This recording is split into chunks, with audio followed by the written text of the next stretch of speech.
ganito ang ulam nyo, siguradong mapaparami ka ng kanin dito mga pare ko. Sobrang napakasarap at napakalambot nito mga pare ko. Kaya panoorin ang buong video paano natin ito inuluto mga pare ko. Nyamanakin sakin! Meron tayo dito 2 pirasong pata at 2 pirasong pukol ng baboy mga pare ko. Unang gagawin natin mga pare ko, ilagay muna natin sa pressure cooker at palalambutin natin ito nasa 1 oras mga pare ko. Maglagay na tayo ng luya, bawang at pamintang nunal. Ilagay na rin natin ng asin. Sorry, nahulog lang po. Shoutout po sa mga bagong followers natin dyan. Maraming salamat po. So yan, tatakpan na muna natin yan mga pare ko. Antay lang po tayo ng 1 oras. Habang naghihintay tayo mga pare ko, meron lang ako na discovering kakabukas pa lang ng private resort mga pare ko. Walang iba ang ating Orchards Farm and Resort mga pare ko. At sobra talaga marirelax kayo dito mga pare ko. Gaya ng napakalinis na pool at functional na napakalaki mga pare ko. At kahit na anong okasyon, pwede dito mga pare ko. Lalong-lalo na sa gabi, nagniningning ang mga ilaw dito mga pare ko. Kaya dito lang yan sa Orchards Farm and Resort mga pare ko. Tulad ng mga napakagandang mga room, tulad na malinis na toilet, master bedroom na napakalinis mga pare ko. Lalo na sa gabi mga pare ko, napakasarap mag-swimming at napakalinis na kitchen. Try nyo dito mga pare ko, napakaganda ng mga bila nila. Nasa comment section po ang FB page nila, pwede na po kayo mag-inquire doon mga pare ko. So ano pang ginagawa nyo mga pare ko, mag-inquire na at magpa-reserve. Let's go!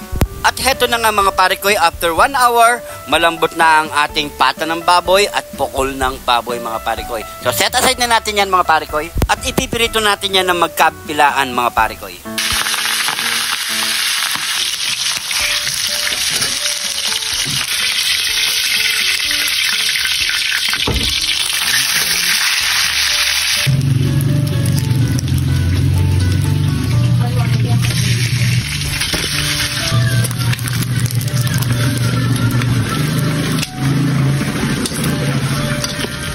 Natin ito prituin magkabilaan lahat mga pare ko. So magigisa na. Lalagay na tayo ng bawang at sibuyas.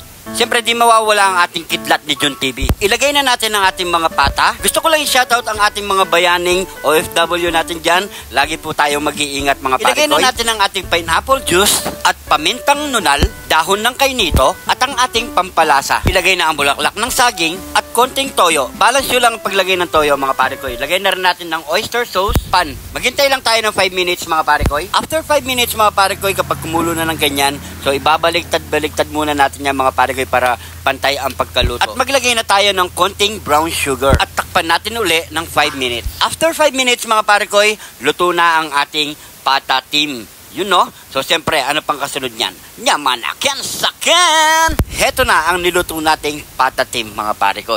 At siyempre, bago tayo magmukbang, pray muna tayo. Thank you, Lord, sa napakasarap na pagkain nito, Lord. Bless po yung viewers namin, Lord. Bless po yung sumusuporta sa amin, Lord. Bless po yung family at kalusugan namin, Lord. In Jesus' name, Amen. So, yung mga pare ko, maghapang na rin po kayo ng pagkain at sabay-sabay po tayong kumain.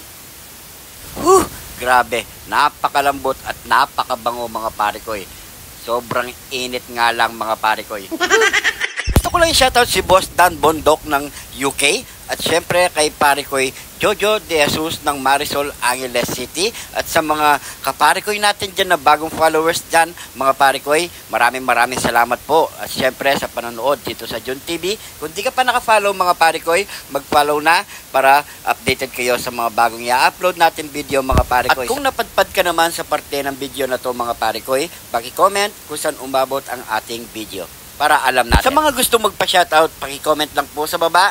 Next episode po, masya-shoutout po kayo mga pare ko. Shoutout din po kay pare ko ST Gabriel Carpio ng Malolos, Bulacan. At syempre kay Madam Helen Orehashi ng Japan. Shoutout po sa inyo lahat mga pare ko. Siguro hanggang dito na lang ating video. Maraming salamat po sa panonood at suporta dito sa John TV. Pwede na po kayo mag-inquire at magpa-reserve sa Orchards Farm and Resort. Comment section po ang link nila para makapag-inquire na. Maraming salamat po. Ingat po kayo lagi dyan. God bless po.